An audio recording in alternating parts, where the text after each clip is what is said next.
I'd like to call to order the Lacey Township Board of Education public hearing on the budget, May 4th, 2015. Would you all please stand to salute the flag?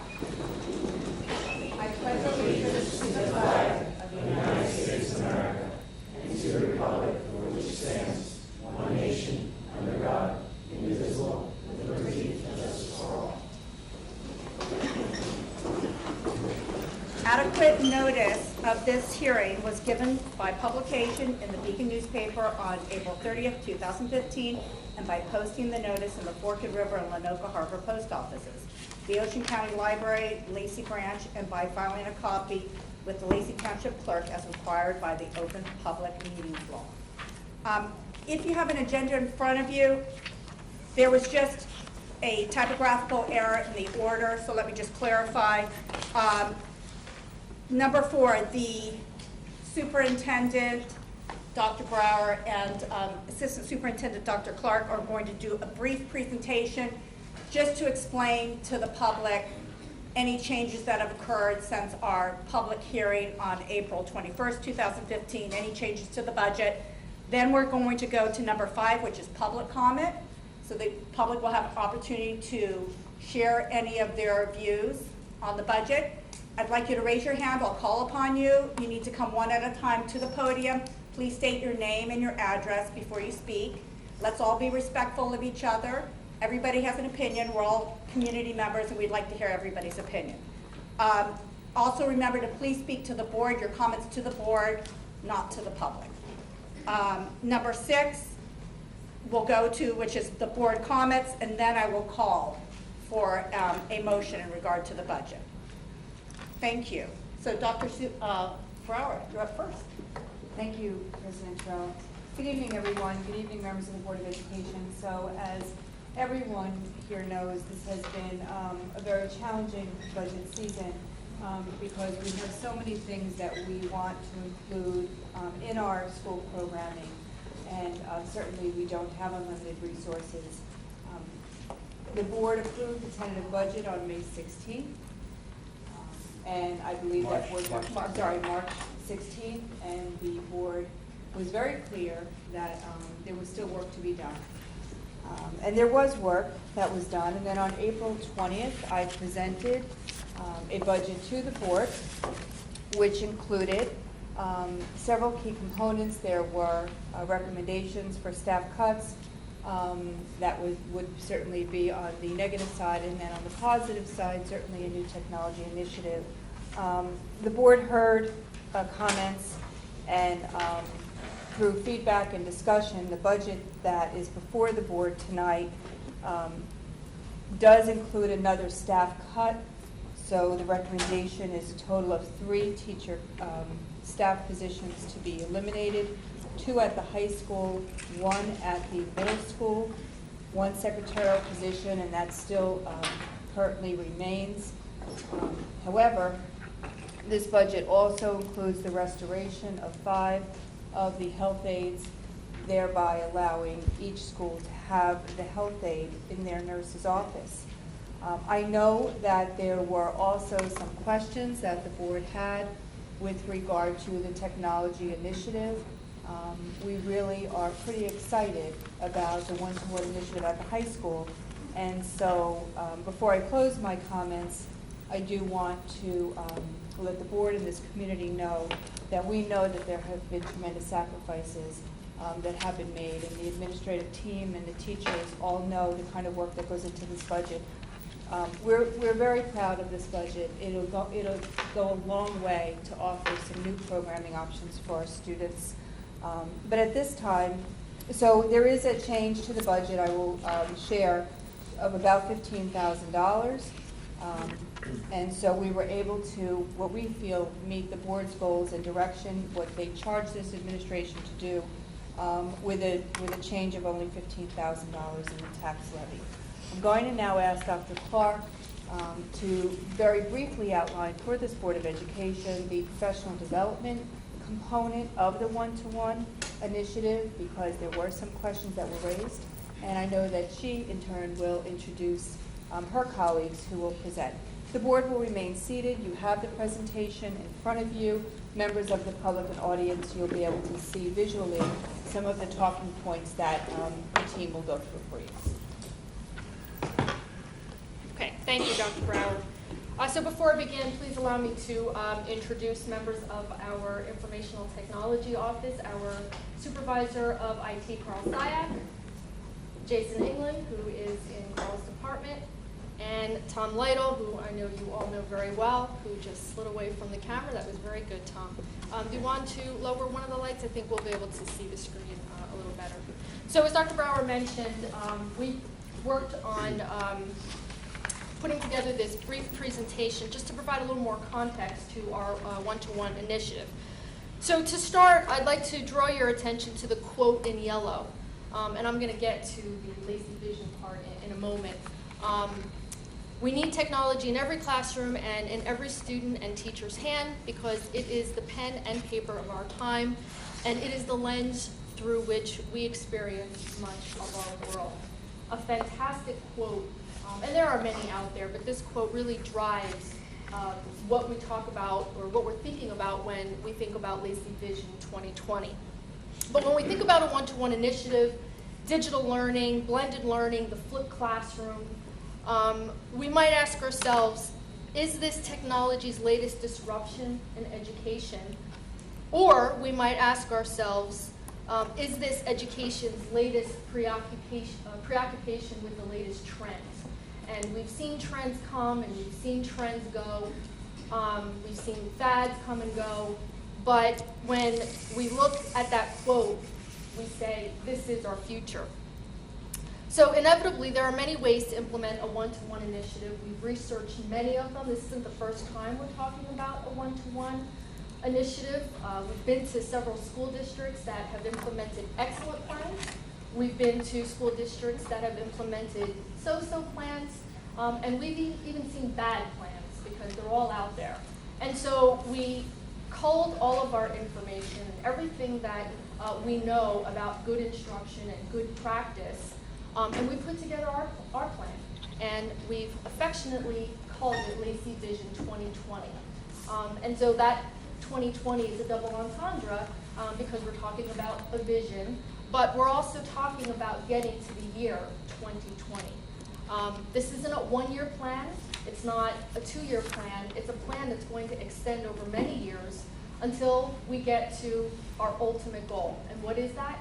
To get a device into the hands of every student and every teacher.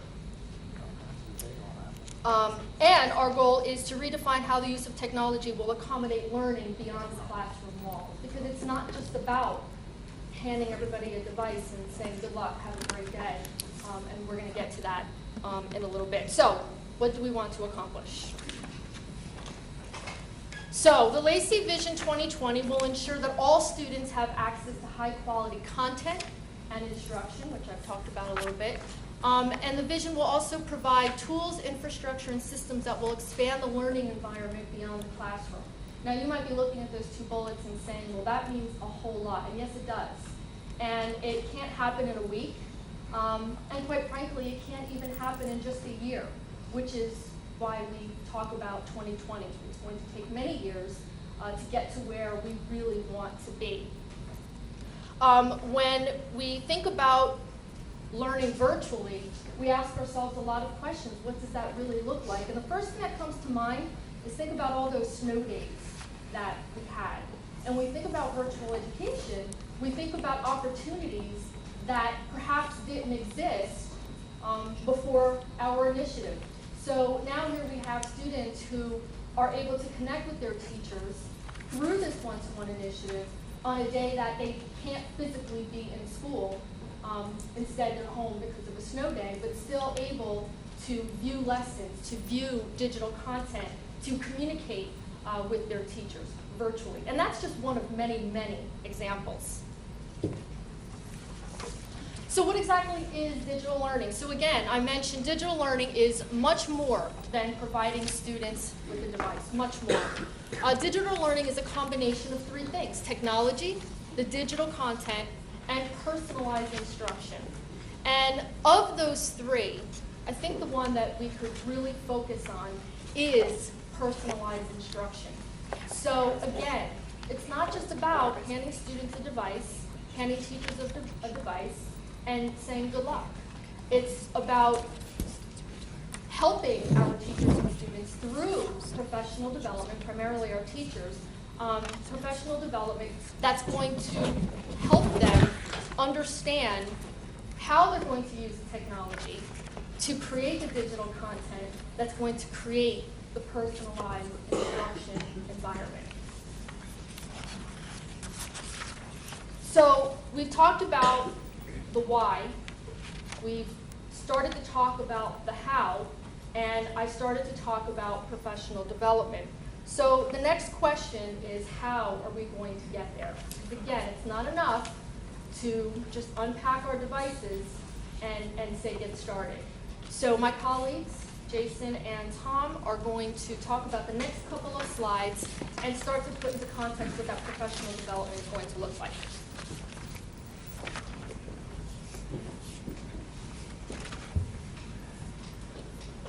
To begin with, we've identified 4 very, very important phases that we need to implement, not only over the next year, but starting immediately.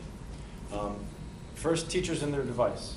Okay, teachers are going to get something that they may have never touched before, something they may have never seen before, and they need to know how it works, and they need to understand how to connect it and use it in their classroom in place of what they already have. As a teaching tool, again, it's what's out there. It's the digital environment that the teachers have access to on a 24 hours a day.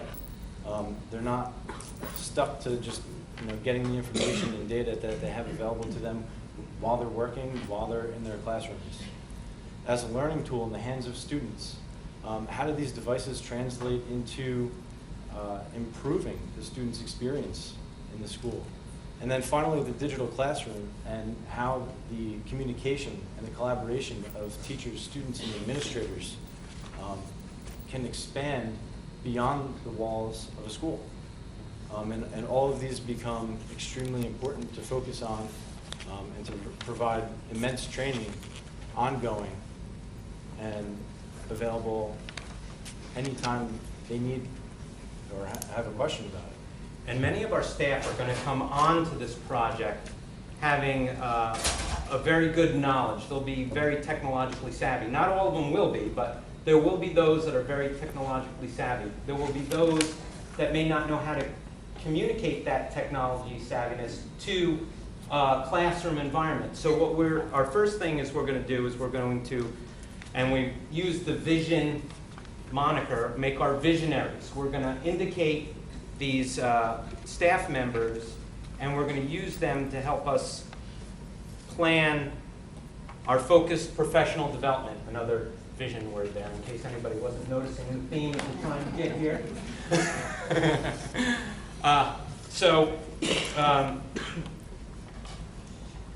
It's going to begin immediately upon. It's actually already started. We've already been in the planning stages. So even though it says starting in July, we've already been working on this. However, we're going to immediately start indicating the staff members that we need to work on this team. And although I can't, the one thing I didn't do was blow this up big enough so that I can actually read what I wrote on the thing. I wrote notes. But anyway. I'll share mine. It says identification of the 2020 visionaries, planning and preparation. We've spent, how would 4 years. exactly, 20 years in my case, going over all these plans.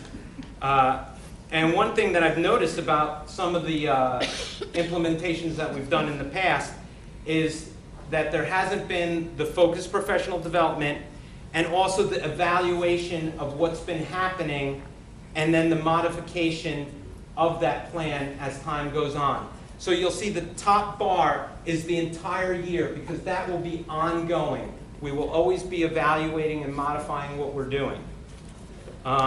The first phase actually is the teachers and their devices. And like on the previous page, we're going to be distributing the devices as soon as we can, which is going to mean that as soon as they come in, we're going to start making available professional development workshops where a teacher can come in on their own. This is voluntary in the summer. They can come in, take the workshop, and get their device and be ready to start working with it. In the case of those individuals that can't make that, we are going to have professional days in the beginning of the school year. We'll also have 3 days a month, which are faculty days, faculty meetings, and department meetings. Then also we can also do one-to-ones. If a new teacher comes on mid-year, we can work individually with that person, or even people that are going either slower or maybe have some really good ideas and they want to take it to the next level. We're always willing to do the one-to-ones. If you have anything to say. We will have courses that will be in the standard classroom model, one-on-one, like I said. Dr. Clark mentioned flipped classroom before, which is when you do your direct instruction online, and then the people come in to possibly workshop Wednesdays, which may be coming up later, some more information about that. But they come in after they've gotten some direct instruction online, and you're there to facilitate their learning. When they have the questions, you're there. So we're really trying to emulate what we're expecting the teachers to do with their students. Summer workshops, workshop Wednesdays, I've already said that.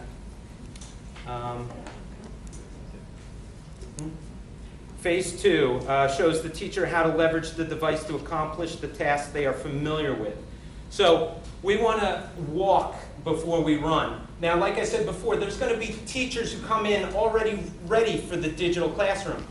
That doesn't mean just because we have that blue bar only in July to September. That just means that that's what we're focusing our PD on at that time. That's what our expectations are going to be. Those people that are ready to go all the way to the top, those are the people we're going to be indicating as our visionaries.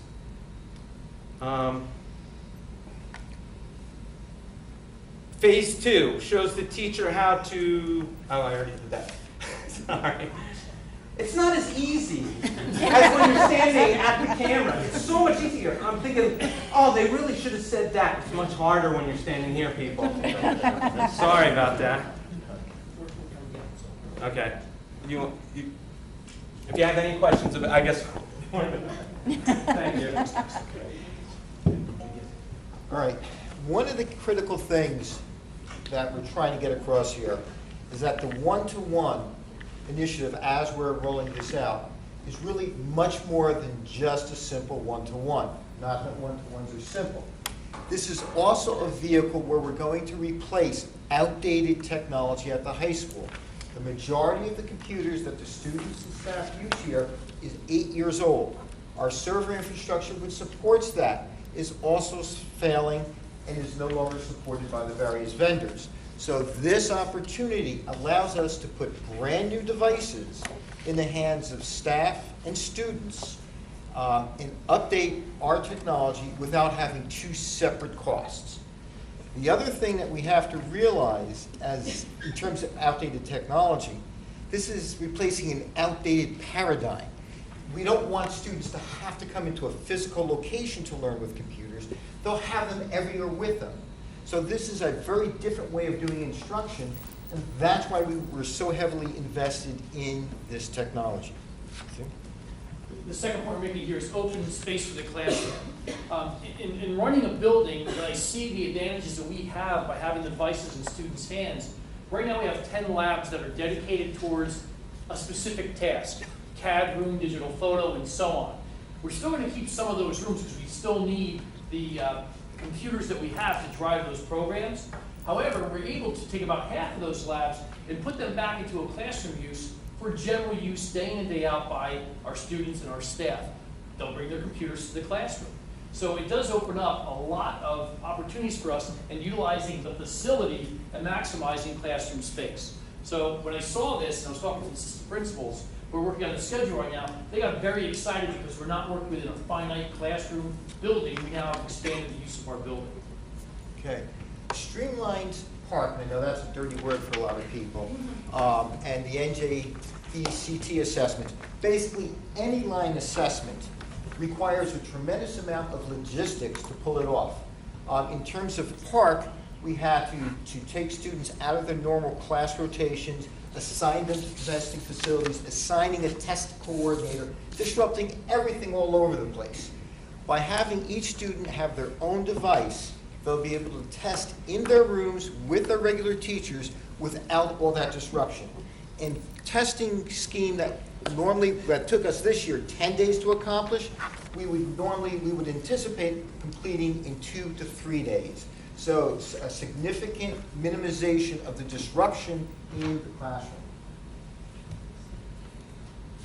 Now, we do have technology in place. We have carts, we have blended learning classrooms, we have technology that is good technology, okay? We'll get more years out of it. One thing we're able to do as the high school is we're going to be able to supply Chromebook carts to every school that's in the district right now because we've purchased those primarily for park testing and for use for our students to become 21st century learners. So that technology that we do have that is existing and that is good technology, still usable, we'll be utilizing in other classes in other schools within our district. So that's a gain there also as we increase our new computers. Power down. We're anticipating a reduction in the use of electricity and in the consumption of certain types of supplies. Right now, our computer labs and the teachers' computers are on all day long, whether someone's in the classroom or not.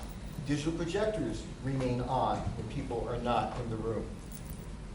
When we move to this new initiative and everybody has a mobile device, when a teacher disconnects from the digital projector after a predetermined time, minute, 2 minutes, the projector will automatically turn off because there's no signal feeding it. That means the life cycle of those replacement bulbs gets greatly expanded. And some of these bulbs are significantly expensive, $60, $70, $80, $100. So now we're going to double or triple the life of those bulbs. The use of the computers that the students and staff will be using are battery operated. So they're not plugged in all day long. We're looking at devices that have anywhere from 6.5 to 12 hours of runtime. So easily enough to run throughout the day. So we're looking at savings in those areas. And one thing is known as phantom load, if I can piggyback off of that, and I did a little research on this and studied in Cornell University. If you go home right now and you go look at your microwave oven, there's probably a digital light on right now that's telling you the time. You don't plug it in and unplug it every time you use it. By it staying plugged in, you're using what's known as a phantom load. Our computers that are on right now or ready to be turned on immediately in the morning, they're using a phantom load. They're using some electricity to operate. The average computer desktop, I think it was $2.83 a year. Now you say that's not a lot, but then add that up if we're having 300 computers that are plugged in. It does add up in time, so that phantom load. So hey, when you're home, unplug some of your devices, save some money on electricity, and try to do that same thing here. Accountability. You know, from time to time we'll hear, oh hey, there's a key missing on a keyboard, the mouse is broken on this. There's accountability. Our staff, they will have their computers, they're accountable for their computers, and so will be our students. Our students are going to get a computer in the beginning of the school year, and that is going to be the instrument that they're going to use throughout. So they're accountable for this property. And as a parent and as an administrator, I think that's a very valuable lesson for them to have and being accountable for their own learning instrument. Okay, thank you for your time and your attention. Thank you.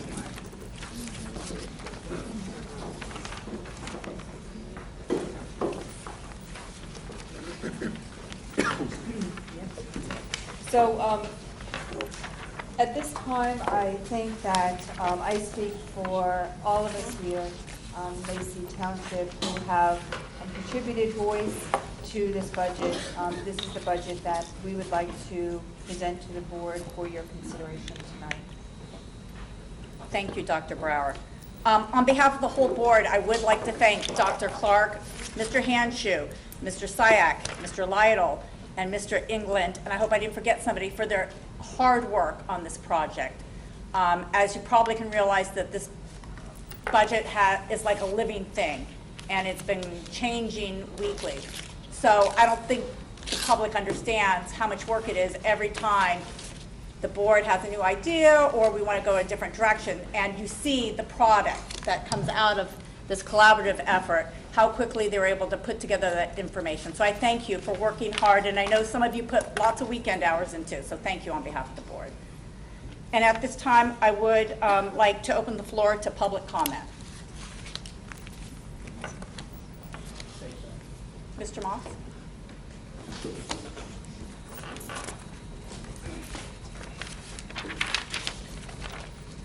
Bill Moss, Biscayne Drive, Orchid River Beach. Just a question that I have, it's on the budget, but how many people on the board actually work on the budget besides the finance committee? Actually, everybody has input, and everybody's kept in the loop, and everybody has the opportunity to sit down with the administrators and to talk with all the different board members. So who makes the finalization? For the finance committee makes it to the board from the supervisor? Actually, how it really works is whenever there's a majority of the board.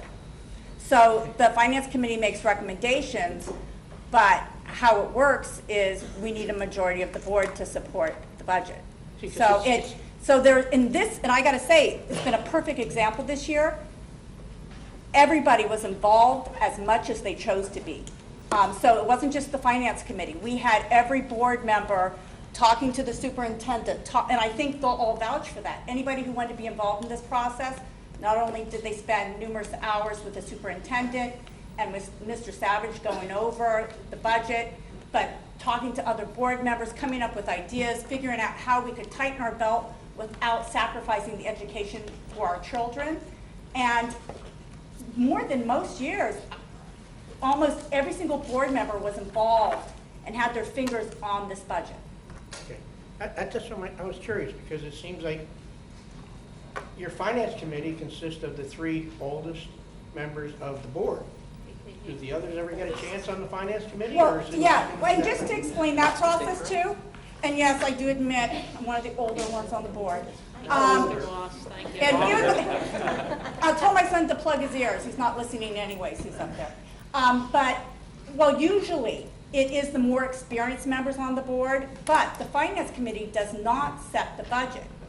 They make recommendations, and this board, I think, will tell you, they were all involved as much as they wanted to be, and this budget continued to change. A lot of input happened from members who weren't on the finance committee. So in my 8 years, this is the most active the board has been in making the decision, and all of them were made aware and participated every step of the way. Okay, thank you, that's all I have. You're welcome. Mr. Bid, oh, I'm sorry, I forget your name. Roger. Pardon me? Roger Lang. Lang. Sorry, sir.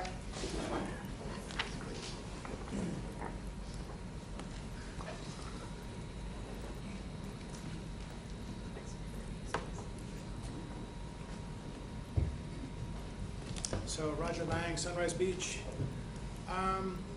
Having deployed hundreds, if not 1,000 different IT systems in my 40 years computer career, I just have some thoughts for you, cautionary notes. I know starting on a new project, whenever I got my team together, they always had to read, why do projects fail? It's interesting reading. It's a paperback, not too heavy. But I think it's really important to establish tangible goals for learning. In other words, this is an interesting plan. You're moving on in a whole new direction. It shouldn't be a student learning experimentation. It should really be rock solid in benchmarks, measurements, timelines.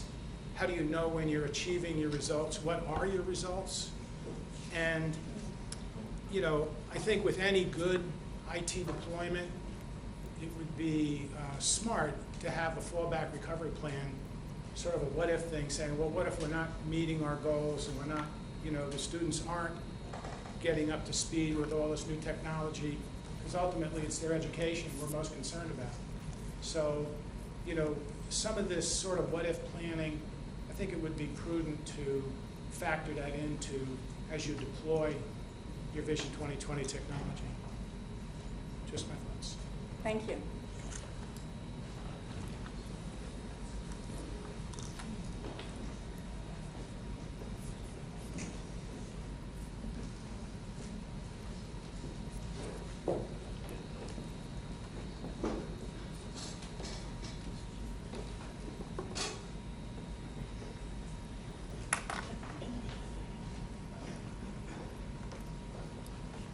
Good evening, Dominic Biava, Sail Drive, Forked River. If I'm reading your budget correctly, it looks like your employee benefits that went up $1 million, basically. I'm sorry, sir, I can't hear you. I'm sorry, can you hear me now? Yeah, thank you. Okay. If I read your handouts, it looks like the employee benefits that went up basically about $1 million over last year. Mr. Savage is going through his I papers. believe you're correct. Okay. You were asked earlier in the year to go out for competitive bidding on the benefits. Was that done? I don't remember the board asking me to go out for bid, but we did contact the state health benefit plan, and we went outside and received our experience from the state health benefit plan, and our experience was not good. We also received a quote from Horizon Blue Cross Blue Shield and said they would not bid on our policy because our experience was not good. So yes, we did go ahead and do it. I did it on my own. I didn't get any direction from any board member to do it. It's something that we look at on a regular basis. But you didn't go out for a formal bid to any of the suppliers? I went out to Horizon Blue Cross Blue Shield, who was the biggest, they're the biggest one around, and one who actually would probably provide us one outside. Now, in saying that, we also have a contract that says that we will only provide the state health benefit plan. So the members of the negotiation committee know that if we're going to change from the plan that we currently have, they have to negotiate that in the contract. That's been in our contract book for years. So if you want to do this, when do you have to begin the groundwork? We're actually negotiating right now for the next I know contract. for this year, but I'm saying. That's correct. Is it- The next benefit change is January 1 of next year. So they have some time to get there if that's what they want to do. Saying that, like I told you a minute ago, I went to the biggest supplier out there, and they're not interested in giving us a quote outside the state plan because our experience is horrible. And you don't think it's logical to ask any other suppliers? I would like to see it changed in the contract book before I make a Well, formal. just make it clear, it has to be changed in the contract. Right now, our contract to our union employees is through state health benefits. We have to provide the state health benefit plan. It doesn't say or equal, it just says that's the plan we're gonna provide. Well, you So got a Mr. chicken and an egg Giordano and problem, Mrs. though. DeSenza are on that negotiating committee. Right. And those are things they're working on. Well, you have Right a- now, we're negotiating. You have a chicken and an egg situation, though. If you don't have the information, you don't have the capability to change the contract. No, we do have the information. Right now, we're not seeing any better deal out there. You went to one person, one company. Thank you. Thank you for your Thank comments. you. Mr. Bidnick?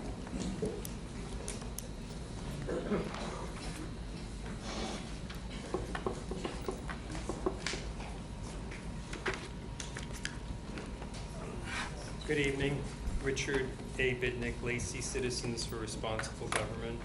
I have several questions dealing with the whole budget process before you approve it. The first one is, how did the LTA union members get the budget info before the whole board did concerning the cuts in staffing, etc.? It was very obvious that Mr. Ryan had all the info way before the public, and certainly it's seen before the whole board. How did this happen? I do not even know what you're talking about, sir. I really don't. Okay, were you at this meeting a couple weeks ago that I was at? And when the budget was presented, Mr. Ryan knew about every position he knew about that was being reduced. He knew about all the statistics he threw out there for each different thing. I mean, and how did he know that? Well, I think you're misinterpreting what was known and what wasn't known, but Dr. Brower would like to clarify that. Mr. Bidnick, grounded in decision-making is respect. And I have an obligation to the relationship that I have with my staff. I absolutely met with Mr. Ryan. I met with him today. And I met with him before that budget.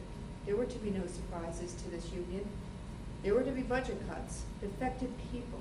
It affected jobs.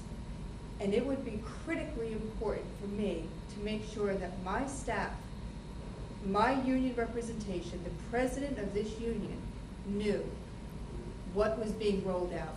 There were no surprises. Okay, but you But did just to it. clarify though, the board was made aware before even there was a meeting with Mr. Ryan. The board has Absolutely. been made aware Absolutely. every step. Absolutely. Okay, my second question is, how much real input did every single board member of this body have in the formation of this budget? As much as they chose to. Okay, And some board members, all board members spoke with me about the budget. All board members had the opportunity, since we first rolled it out, before the March 16th. And every step of the way, when information was provided, Dr. Brower and Mr. Savage invited all board members to sit with them directly. So it doesn't go through just me or the finance committee. And every step of the way, board members discussed even amongst themselves before they talked to administration, where do we want to go? What do we think we can do? How can we make sure that it's affordable to taxpayers, but yet make sure that we're educating our students, because that's why we're here. So board members received phone calls, emails, and some participated more than others, but that was a personal choice. okay. My next question is, did every single member have a chance with the whole board present to address their concerns? We can only do that in public, sir. You know that. That's Well, a board special meeting. meeting could have been called. We had 3 meetings. This is our 3rd meeting. And board members can always talk to each other. They can go talk to administrators. Like I said, in my 8 years on the board, this has been the most collaborative, and I think that other experienced board members would say the same thing, that actually we had a lot of input from all the board members. Okay, if you expect to have unity, you have to include everyone in the process. Everyone was included, Mr. Everyone was included, but my question is. Some people chose not to participate, Right. but we cannot control that. I understand, but this is like the fiduciary responsibility of a board. It's like the most important thing you're Yeah. gonna do, right? Are you speaking for someone? I'm speaking for myself. Okay. You wouldn't know. You would I not don't know. know. But, Mr. Bidnick, is there anything else you'd like to discuss? Yes, I have plenty of things. Okay, thank you. The public keeps asking question after question with many no real answers from this body on a host of topics. I have thrown out many, many things over the last 5 months, and all I get is a blank stare.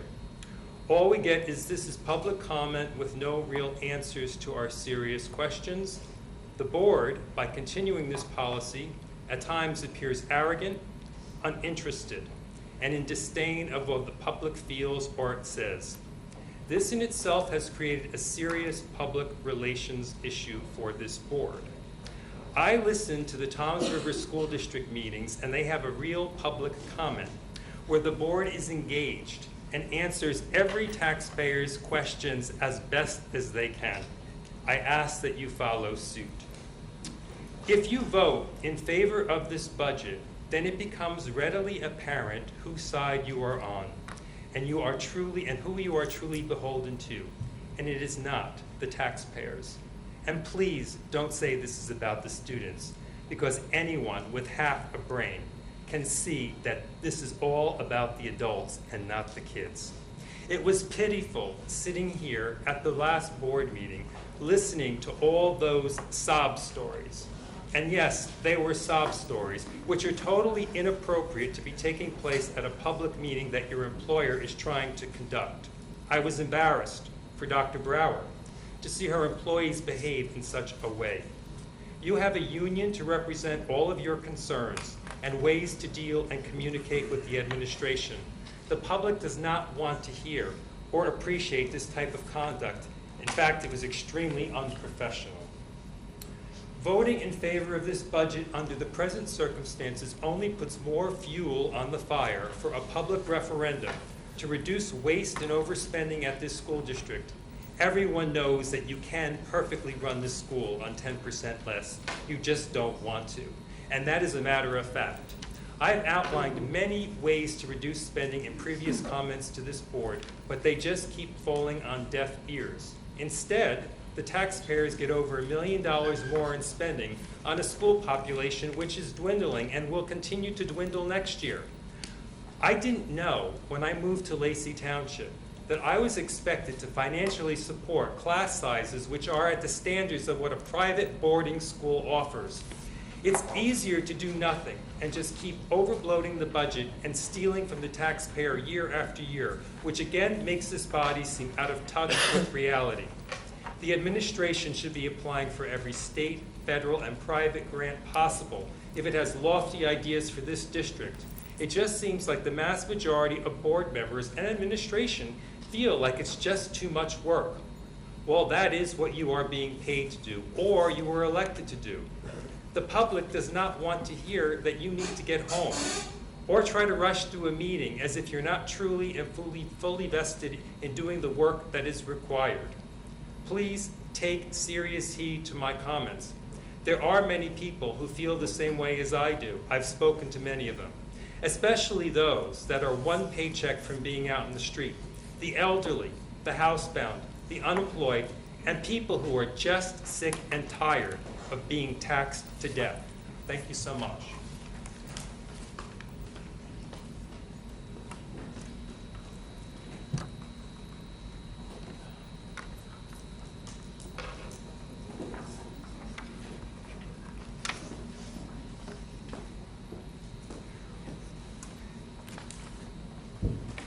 Gary Vaccaro, 116 Hetherington Court. I wasn't planning to come up here, so I don't have anything written down, but I get frustrated when I hear comments sometimes because I recognize that. I'm sorry, I don't think they can hear you. Okay. I get frustrated at times when I hear somewhere the compassion gets lost. At least I think it is. I know your job. You basically have to balance two things. You have the education of the kids, and also trying to provide, fiscally responsible budget. And when you do that, the problem is you can't just focus on one thing. I mean, you can't just say, I can improve the education and throw money at it, because that's shown it hasn't worked if you looked at Asbury Park. Nor can you just say, let's cut everything and not focus on improving the education. And, all due respect to Mr. Bidnick and his group, and I think it's great, you have a voice and you want to comment on things. But when I hear things that, if you don't vote down this budget, we're going to have a referendum that's going to cut 10% each year. That shows me you care more about your wallet than the quality of the education of the kids in the school. And I'm a parent and I'm a taxpayer, and I'm concerned about the quality of education. I think the high school has issues. The rating of the school is not good, where kids graduate and their A is not regarded as well as some other kids who have an A average. But I think we have to find a balance. And again, I understand I respect your opinion coming up here, but we can't just be focusing on, let's just cut. We have to find a balance, and that's your job. And with that, I think some of the things to try to do that is, there's other schools that you could, I think Central Regional, for example, has a choice program, where if kids go to Central Regional, the money that will go from those kids goes to that school system. Things like that you can look at. Maybe I heard advertising on buses. let's look at things to try to, you know, improve the revenues so we don't have to raise the taxes. But again, to find a balance. Again, we can't throw money at everything, but we can't just say let's cut. And I think, again, cutting 10% each year is not the answer. It's not going to solve the problem, because in the long run, if the quality of education is not good in this town, as taxpayers it affects us, because nobody wants to move into the town. And because of that, your property values go down. It doesn't work. You have to find a balance. You have to respect that you have to find a balance. And if you just focused on one thing, it's not going to be the answer. Thank you for your time. Thank you.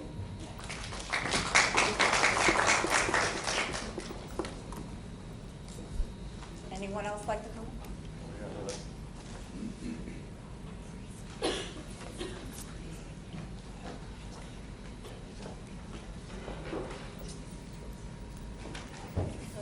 Melissa Martins, Pensacola Road.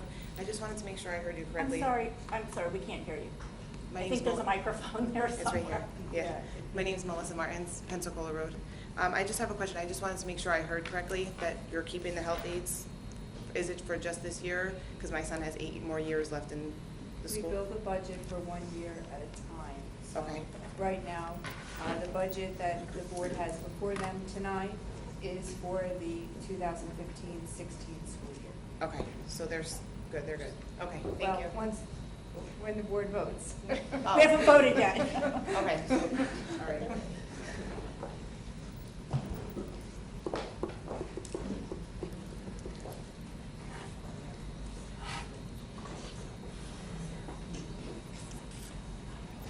Hi, my name is Patricia Burrell. I'm the senior health aide in the district, and I would just like to say thank you for reconsidering for the health and safety of the students. I take large pride in my job. I have loved it. I've been hired as a health aide. That's how I came to Lacey Township. I take a little offense to Mr. Bidnick saying that they were sob stories. These are moms who can go to work because they know that their children are in good hands with our nurses and with the backup of the job that we do. So I would just like to thank the board for reconsidering for this year, and hopefully we won't have to come back next year to discuss the same topic.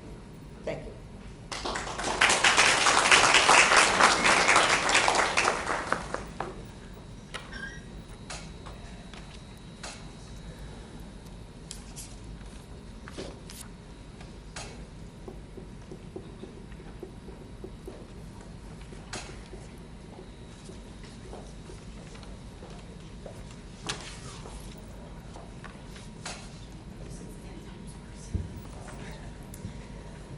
My name is Laura Nally, 728 Princeton Avenue, and I just want to say that Mr. Bidnick does not represent me, and I'm going to try to be as professional as I can.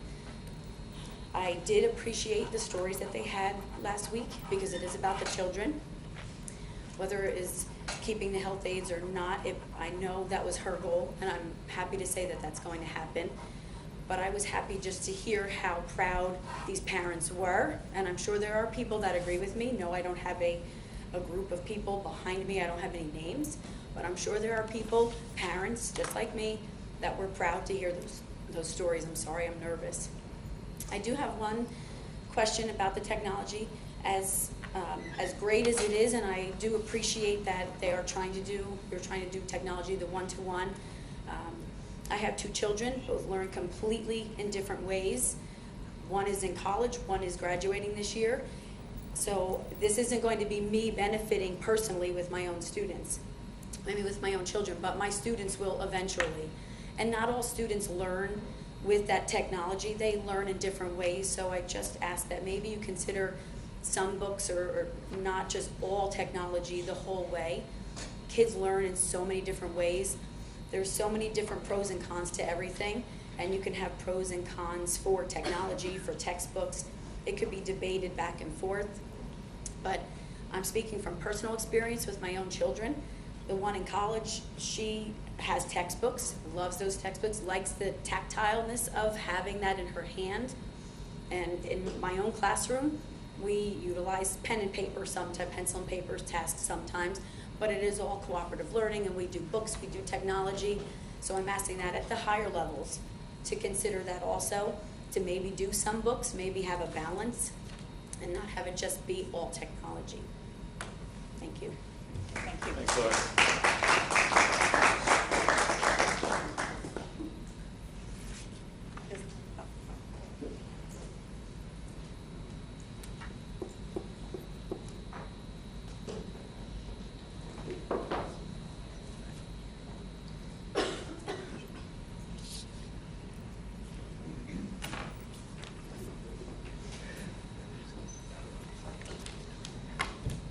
Hi, Ellen Booten, Vice President of the LTEA.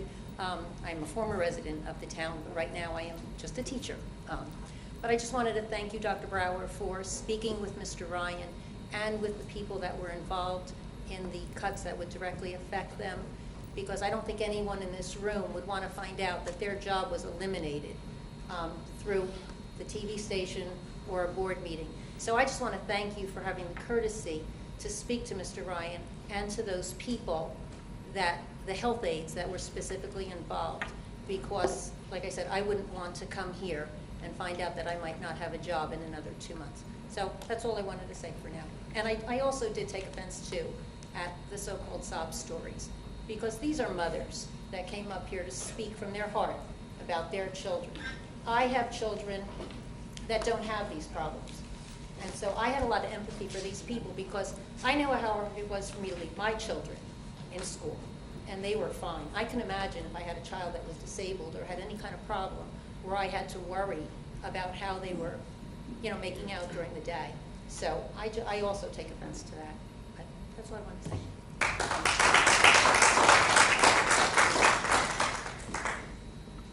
Anyone else like to speak? Am I missing anybody?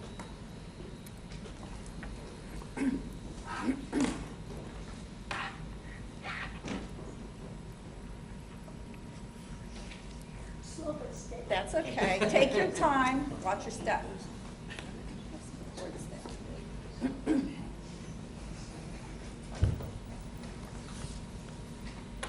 I'm Mary Moise. I live at 2012 Brookdale Drive. I know what it's like to be in the classroom. I spent 17 years there. I know what it's like to be a taxpayer, still doing it. I'm a lifetime member of the NJEA. I like to know what's going on in my world, okay? I was very happy to hear the principal speak about conserving electricity. It's freezing in this room. It's summertime. It's okay to be a little bit warm. That costs money, because I pay the electric bill in my house. And I'm very aware of anybody touching a thermostat, okay? And what saddens me, I'm only learning about the Board of Education because I never had time to attend them. I'm really sad to hear the animosity and the way some people are cut off.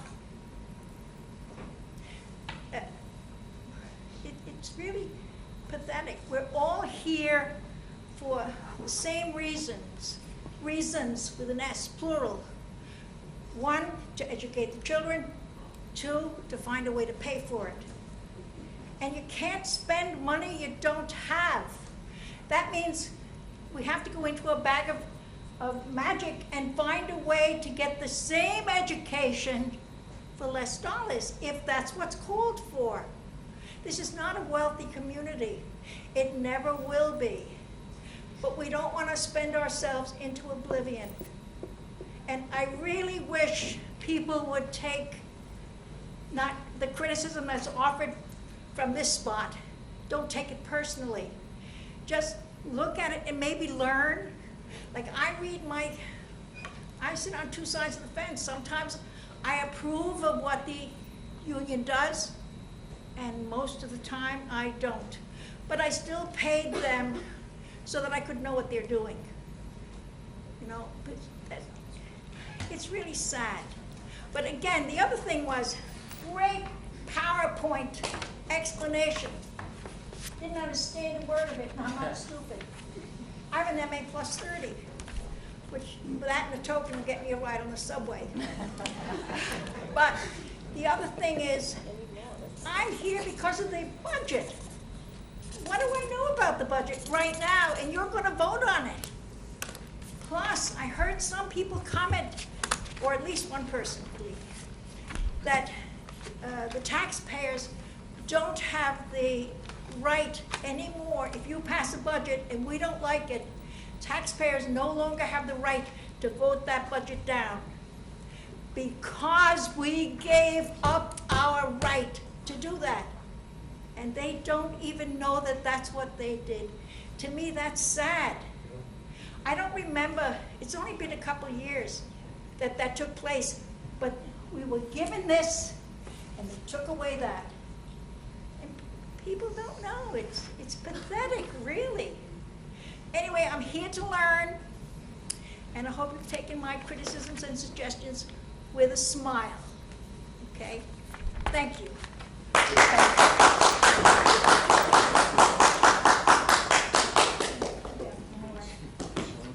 Yeah, amen.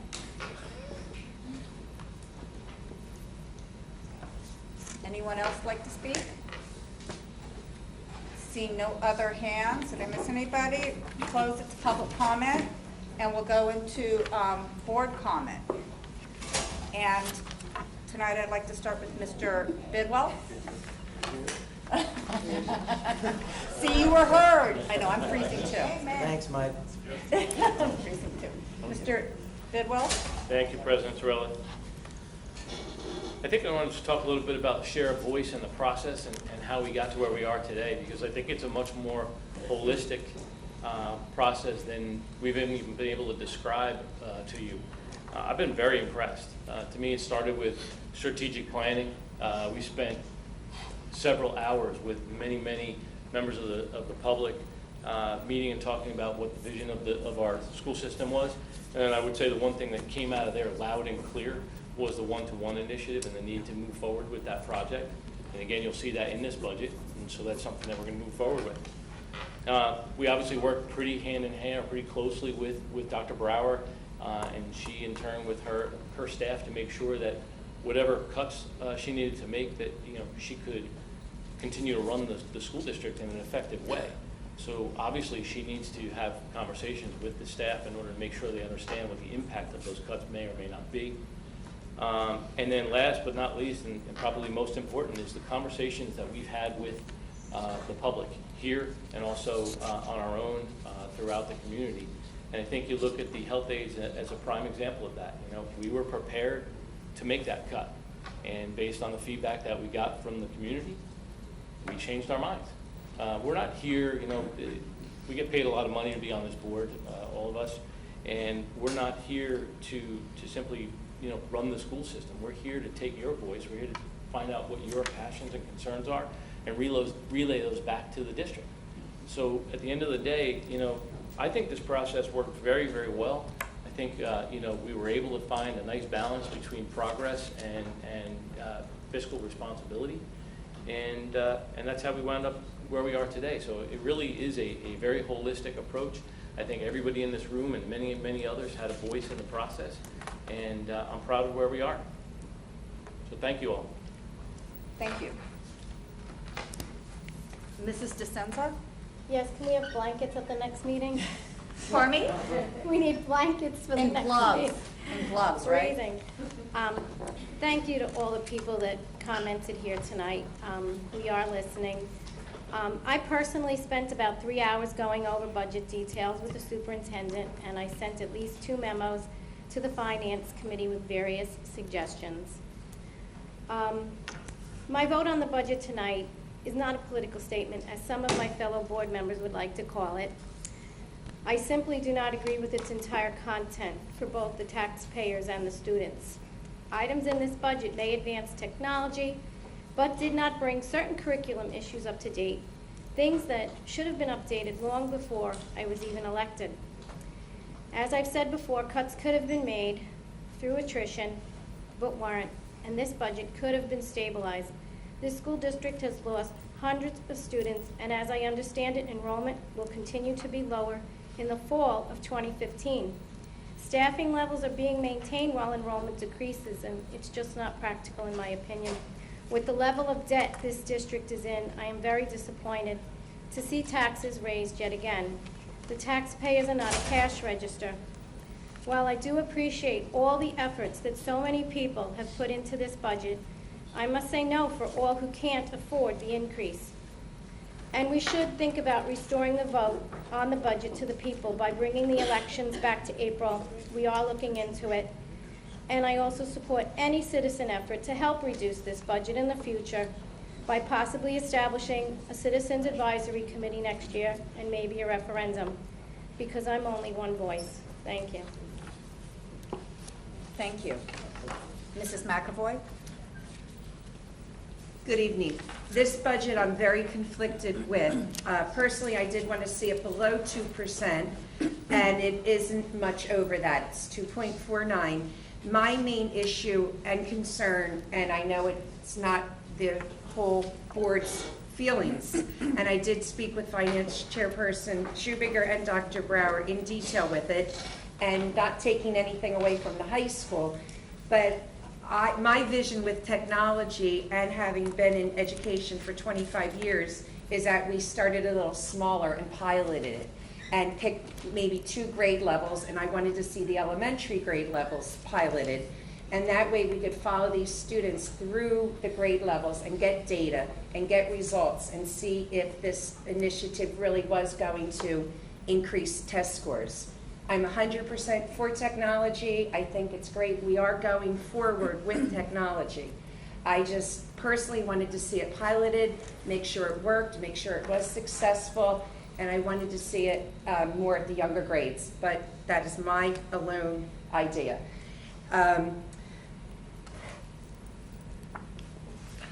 I do want to see the taxpayers be able to have their say in the vote. I'd like to see it moved back to April so the whole community could have a say in it.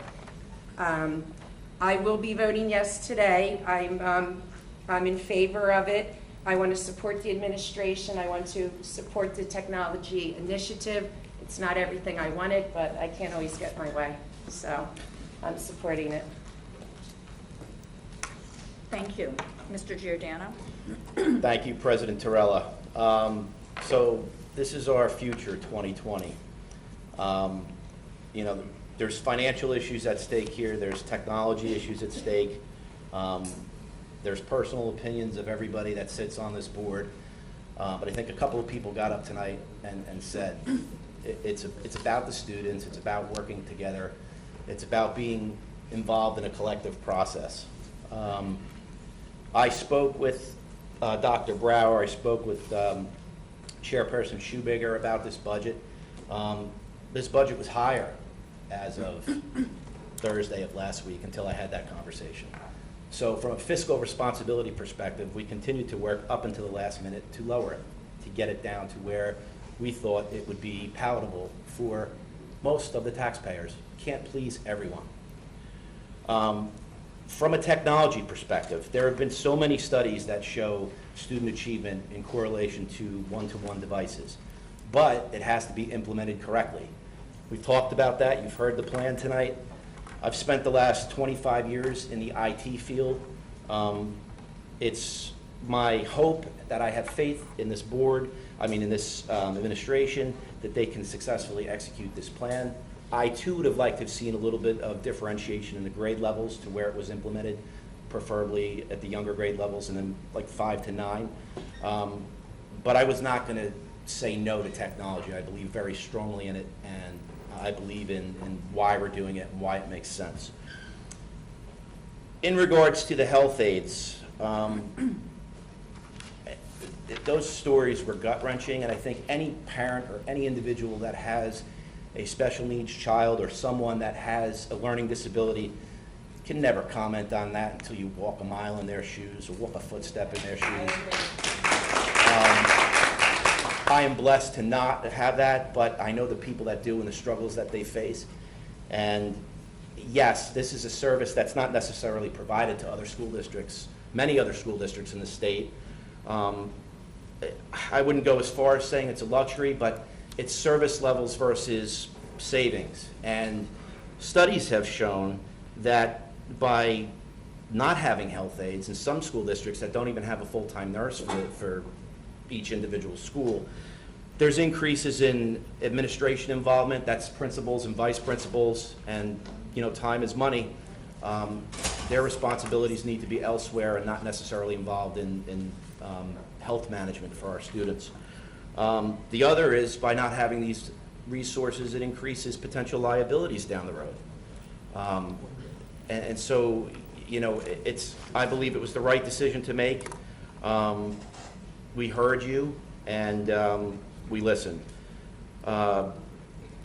In regards to that, I would have liked to have seen the budget at 2. However, what makes sense and what is the best possible opportunity for our students? If you're going to say cut, I think Mr. Vaccaro said it best. It's about balance, and it's what makes sense for providing the best possible learning atmosphere for the students in this school district. I think the numbers are fair and equitable. I think we put a lot of time into this. We spoke amongst each other quite a bit. I do believe it is a very fair statement to say that it's based on how much you wanted to be involved, and I feel that a lot of us were pretty involved. I do appreciate everybody that came out tonight. It's nice to hear, or it's nice to see that everybody gets up here and has a voice.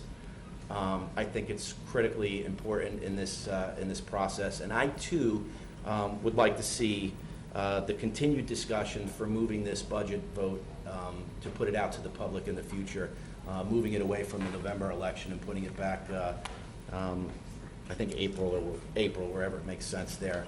But I do believe that that's something that we're going to continue to discuss, and I feel strongly about. So with that, I will conclude my remarks. I am voting yes to the budget tonight. Thank you. Mrs. Downing? Okay, I have a lot of comments, and some I'm going to wait and do at our next meeting, but I'd like to say that this was one of the most chaotic budget planning I've ever experienced. Good experience, but chaotic. In my opinion, it's not the ideal budget, but it does keep moving our district somewhat forward, at least not backwards. We haven't reinstated, as you've heard, the health aides. We heard your voices at the last meeting during the past couple of weeks on the ball fields, at stores, wherever I may have bumped into you, phone calls. We heard you. We heard what you said. And I'm going to speak for myself, but I was unaware of the magnitude of services the health aides perform. I knew what their job was, but I didn't truly understand the magnitude. Dr. Brower, do you have, by any chance, the numbers of all the cases that the nurses deal with on a monthly basis? Did you bring that with you?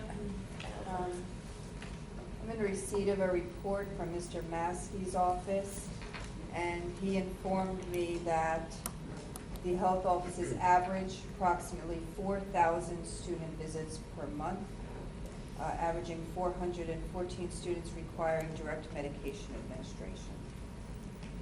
That's a lot of kids. And thank you. And there is truly a need. And I don't feel, I agree with some of you that have came up here, I do not believe they were sob stories. I believe they were parents, mothers that cared, that truly were concerned about their child. I would be with my own child and my grandchildren. So we heard your voices and we put it back in the budget. And that's what democracy is all about, I believe. So thank you for coming out. Thank you for letting us know your concerns about that. Because if you hadn't, they would be gone. And I see a real need for them, so thank you. The one-to-one initiative is a step in the right direction, though it's not the implementation we had hoped for to achieve in the beginning. It is a start. Our students deserve to have the tools needed for the 21st century to compete in our global economy.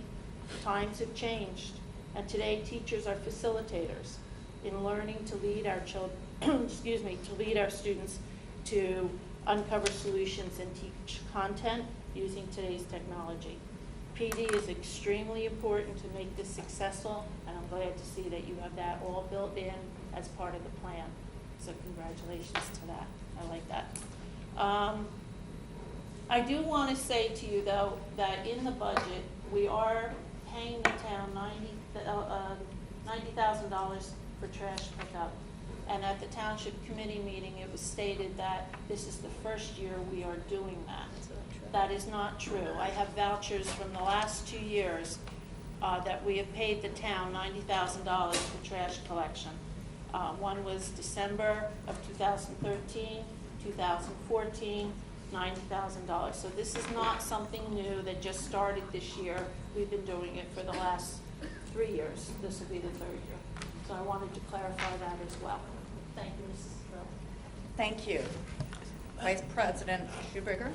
Thank you, Mrs. Torella. Thank you all for coming. Thank you all for your comments tonight. As always, it's much appreciated. Couple comments tonight. In addition to this board and the administration and the staff who have input on this budget and our community, I think there's a couple of factors that play into the balance that was spoken about before, which I agree with, is how a budget needs to be looked at. Everything needs to have balance and moderation, and a budget is not excluded. We have several really key factors that we're trying to work through and balance and make sure that we see the whole picture. And I can't discount the fact that the state of New Jersey thinks that they know what we need here in Lacey, and I don't think they do. I think we know what we need here in Lacey. So that's number one, but that is something that we deal with. Number two, and this is in numerical order, by the way, we're trying to figure out what our students need for their education. And number three, we're trying to balance all of that with what our taxpayers want, which, by the way, these items aren't mutually exclusive. They overlap.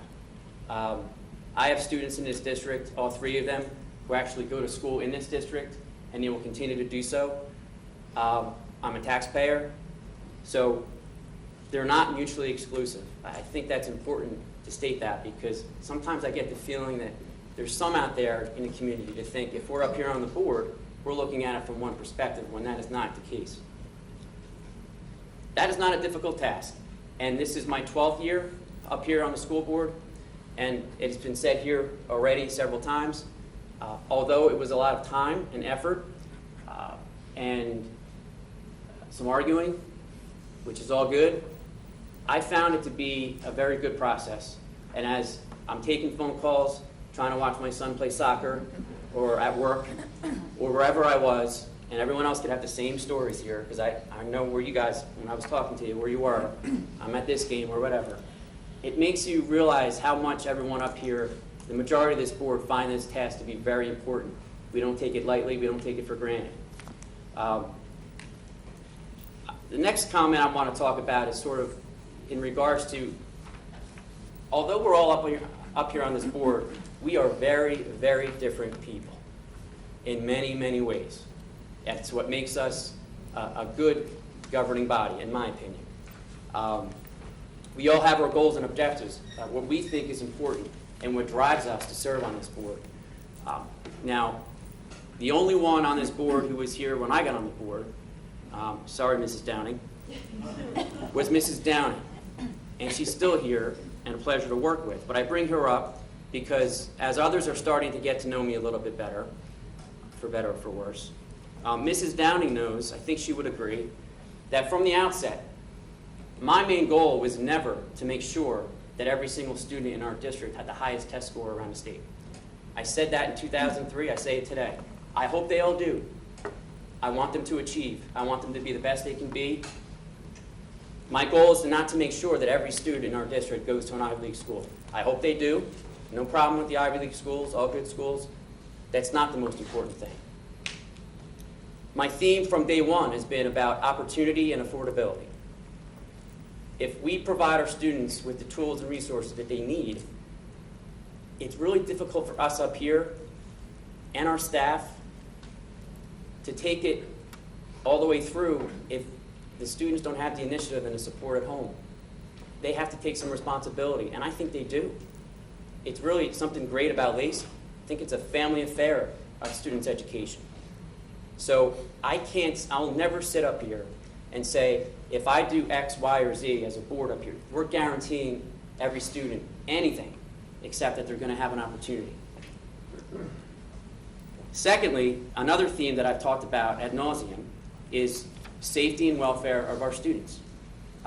We all, as parents, in my opinion, at least I'll speak for myself here, from the moment that my sons are picked up by the school bus to the time that they get home, that's a major responsibility of the school district. It starts early and it can end late. And if they leave and get to school safely, they have a safe day, they get the care and the education that I want them to have and the opportunity that I spoke of, and then they get home safely, I'm good. I'm good. Everything else, they got to work for. So when we talk about the nurses' aides, we certainly heard you. And I can tell you from experience, my kids have taken advantage, full advantage of having staff in those schools to help them. Another day we'll talk about it. But I know that it's an important role. From time to time, my sons have taken advantage of that, and I know the parents think it's important. I've heard on occasion the past couple meetings reasons for maybe not having them in the budget, that it's not state mandated. It's one thing, it's not state mandated. And two, that other school districts aren't doing it. I can tell you this, I've never done anything just because everybody else is doing it or because they were doing it. So I think we're doing the right thing. Good for Lacey, that's fine with me. And I also heard the word radical, I think at the last meeting, or the meeting before that, I'm not sure who said it. But I'll be a radical. I'll be a radical because I'm going to do what I think is right. Not because it sounds good, or people are going to clap for me, or because people are telling me what to do. I'm going to do it because I think it's right.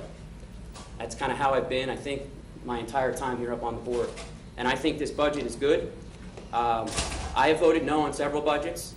Several people weren't happy with me about that. At the time, I thought it was the right thing then, and I think the right thing to do with this budget. So I'll stop the anticipation and just tell you, I'm going to vote yes, because I think it's a good budget.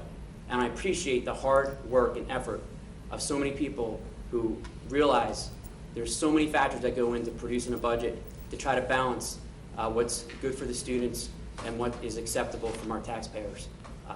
So the $39, it's $39.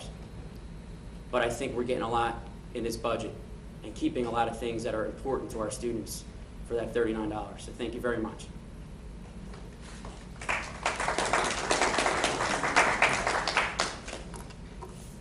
Thank you. I want to thank you all for being here and for everybody who was also here during the public meeting. And that's when we did go through the budget in great detail. Tonight is traditionally just the vote. We did have some changes to the budget. That's why we presented them. And that's what I want to remind people. This is not a lofty job. We're volunteers. We're parents. We volunteer our time because we love our school district. We love our town. That's why we're here. There is no benefit other than this water. And I'm sorry, I have a sore throat, so that's why I've been drinking so much water, to being up here, other than the fact that we know that we're working our hardest. You may not always agree with us, but we're working our hardest and we're putting in the sweat equity and we are trying. And I want to commend the whole board. This is, like I said, in the 8 years I've been on the board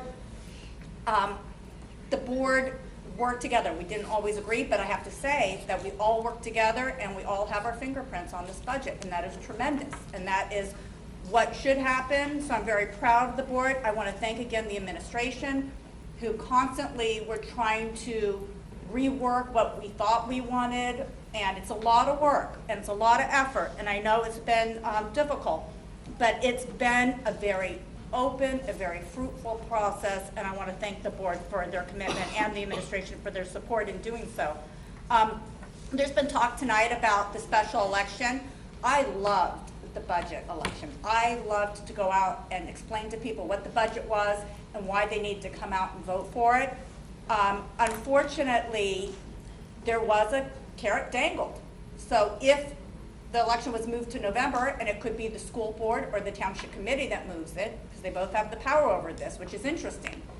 it moved to November, there wouldn't be a budget vote. But you have to remember, one of the reasons is because there'd be no special election. So it's a savings to the school district. The school district, the taxpayer, pays for that special election in the spring. So we have talked about it as a board. A committee's already discussed that. But it was one of the ways we saw a couple years ago to cut, to save money. So we can look at it again. We'd have to put it back in the budget. It would be something that's non-educational. So it's very tough in these times to think of doing that. But we can look at it again. We talked about it just a month ago. I know 2 of our board members received those figures. We talked about it.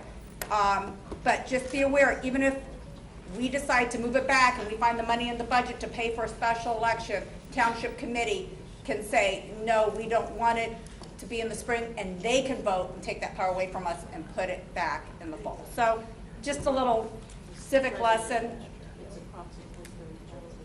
Yeah, it's about $30,000 is the figure that we had that we'd have to find in this budget. So that means taking away 2/8. And that's the reality. Everything is money. There's nothing free, unfortunately. And I'm not going to go on long, but I just want to say this technology is not new. Our kids have it. Our teachers have it. So that's the wonderful thing. It's not like a brand new curriculum. They know how to use it. They're using it in their homes. We have it in the schools now. We just don't have enough of it. So this will be able to make sure that our high school students can take the PARCC test and not lose 10 days of instruction. Right now, because the state's mandated PARCC, and not just once, but twice in the spring semester, high schoolers, all 4 grades, are losing days of instruction. All the way down to our kindergartners. Well, I shouldn't say kindergartners. First graders are losing days of instruction because we don't have enough devices for our district to take the PARCC test. So the technology in the high school means more technology will flow to the lower grades. There will be more devices available for every grade level. And it does not replace curriculum. It's just a tool. It's like the new pen. It's not getting rid of what we already have. It's just a new way to be able to learn. So again, I want to thank everybody for their hard work and support. And with that, I'm asking for a motion. Excuse me, Mr. Charles. Yes. I apologize. I'm Yes. going to pull Columbo real quick. Go ahead. 2 quick things. One is, I thought I heard before, and if I'm mistaken, then please just correct me again, but there's a tax rate and then there's a percentage on the budget. On the entire budget this year, I'm pretty certain that it's 1.33% up from last year on the percentage of the budget.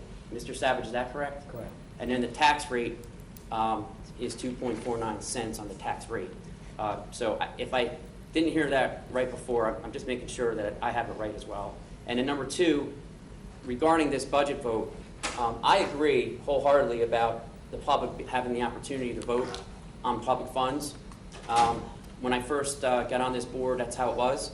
And I viewed my role as someone who could bring things together and make a presentation with others on this board and to make a recommendation to the public, and that changed. But not just this board or governing body. I think any public fund from any public entity should have to be voted on by the public. I'm fine with that. Not just one, but all of them. So I think we should figure out a way to try to do that, but I know that's a whole nother venture. But I just wanted to get it out there. Thank you. Thank you. Thank you very much. And at this time, I am calling for the motion to pass the 2015-2016 budget as outlined. Move. Is there a second? Second, please. Roll call. Mr. Bidwell. Yes. Mrs. DeSenza. No. Mr. Giordano. Yes. Mrs. McAvoy. Yes. Mrs. Downing. Yes. Mr. Schubager. Yes. Mrs. Terrella. Yes. And with that, I'm calling for a motion to adjourn. Motion. Second. All the ayes? Aye. Any nays? The meeting is adjourned. Thank you.